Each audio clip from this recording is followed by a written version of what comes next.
You get it from ticks, or I guess that's one way of getting it, and that can be fatal. Transmitted by deer, and that's about it.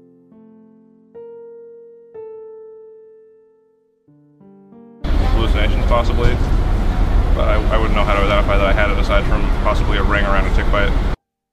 I have a vaccine for it, but you have to treat it early enough, and if you don't treat it within so many days, you can get long-term effects from it.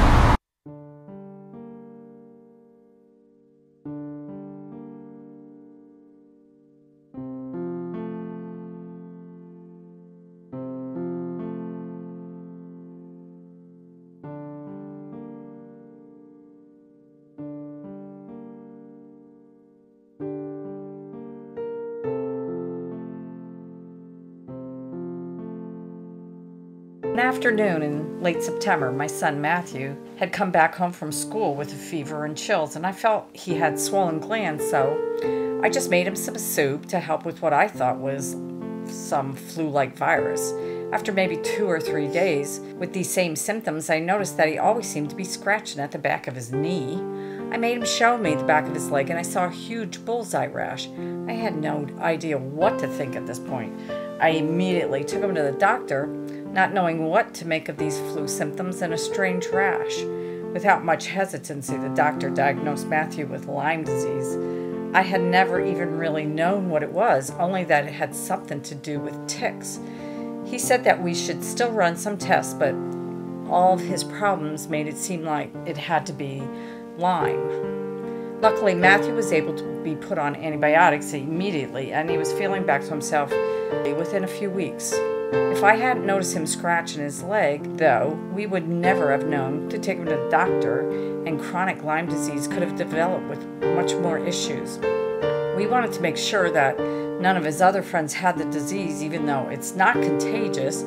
After talking to some other friends of ours, we found out that 2 other boys had been diagnosed recently with the same thing as Matthew. We decided to call the school at this point to make sure that all parents were informed and looking out for their children.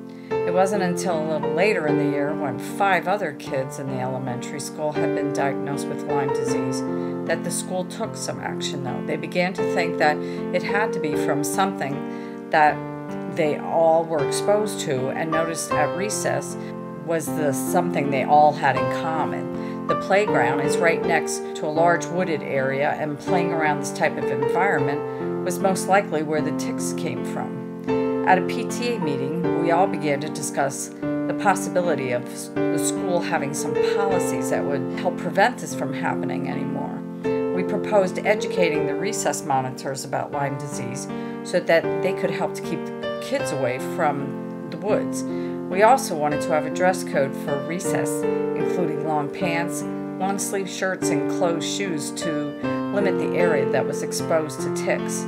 We spoke with our doctor to get the most important information distributed to families in the district to help increase awareness so parents could start checking their children and even pets regularly. Lyme disease is a bacterial disease caused by infected ticks. High-risk factors include outdoor activities like hunting or hiking, or having a pet which can bring the disease home. There is no genetic predisposition in this disease. The tick must be attached to the body for at least 24 to 36 hours in order to transmit the disease.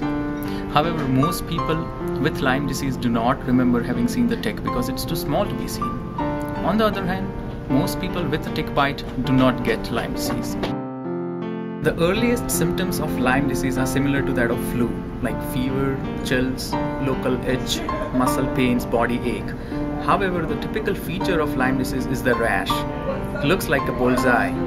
It expands and has an area of central clearing. A patient who has a history of tick bite and who presents with the typical symptoms must be started on antibiotics without any further lab tests, because untreated Lyme disease can spread to the joints, brain, nose, and the heart and cause major complications.